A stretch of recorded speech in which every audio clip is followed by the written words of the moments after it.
महाराष्ट्रातल्या भारतीय जनतेला जनता खरोखर पार्टी न्याय मिळणार का? न्याय नाही. लोकशाहीची गळचेपी करत असल्याचा आरोप विरोधक भाजपवरती करतात। नवनाथ बन भाजप यावरती कशा प्रकारे शंकांचं समाधान करणाऱ्या विरोधकांच्या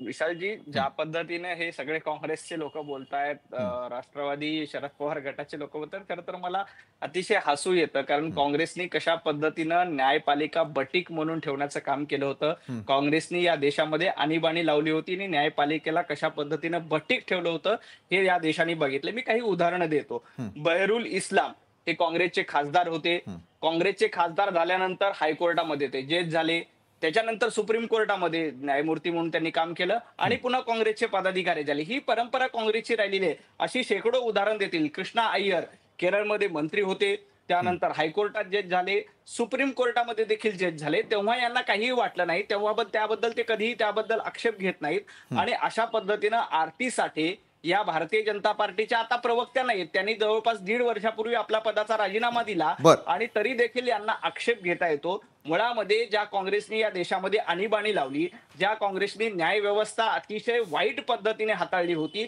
त्या काँग्रेसला या संदर्भात बोलायचा अधिकार आहे का? अनेक काँग्रेसचे लोक होते जे न्यायमूर्ती झाल्यानंतर खासदार देखील झाले। अशी देखील शेकडो उदाहरणं या देशाने बघितलेली आहे। आणि रोहित पवार गेल्या काही दिवसापासून सातत्यानं आरोप करतायत। रोहित पवार यांना प्रसिद्धीचा हव्यास आहे। रोहित पवार यांनी अशा पद्धतीचा आरोप करण्यापूर्वी इतिहास काय होता ते जर का थोडंसं वाचलं आणि इतिहासाचा जर का अभ्यास केला तर रोहित पवारांना लक्षात येईल की काँग्रेसने कशा पद्धतीनं न्याय व्यवस्थेला अपमान केला आणि न्याय व्यवस्था बटीक करण्याचं काम केलं होतं, हे देखील यांनी ध्यानात ठेवायला पाहिजे। आता आरती साठे यांच्या प्रकरणामध्ये सुप्रीम कोर्टाचं एक जजमेंट आहे, मी तुम्हाला त्याची कॉपी देखील पाठवली। त्या सुप्रीम कोर्टाच्या जजमेंटमध्ये स्पष्ट म्हटले की एखादी व्यक्ती जर का त्याच्या आधीच्या पार्श्वभूमीवरती राजकीय कारकीर्द करत असेल, राजकीय व्यासपीठ ते वापरत असेल, तर त्याबद्दलचा एक नियम आहे आणि त्याबद्दलच्या नियम मध्ये त्या पात्र ठरतात। सुप्रीम कोर्टाचं ते जजमेंट देखील आहे, मी तुम्हाला त्याची कॉपी पाठवलेली आहे। सुप्रीम कोर्टाला आक्षेप नाहीये, न्याय व्यवस्थेला आक्षेप नाहीये, कारण त्या पूर्वी होत्या, आता त्या भारतीय जनता पार्टीच्या प्रवक्त्या नाहीयेत। पण तरी देखील नाकाने कांदे सोलण्याचं काम काँग्रेसकडनं केलं जातंय आणि रोहित पवारांकडनं केलं जातंय।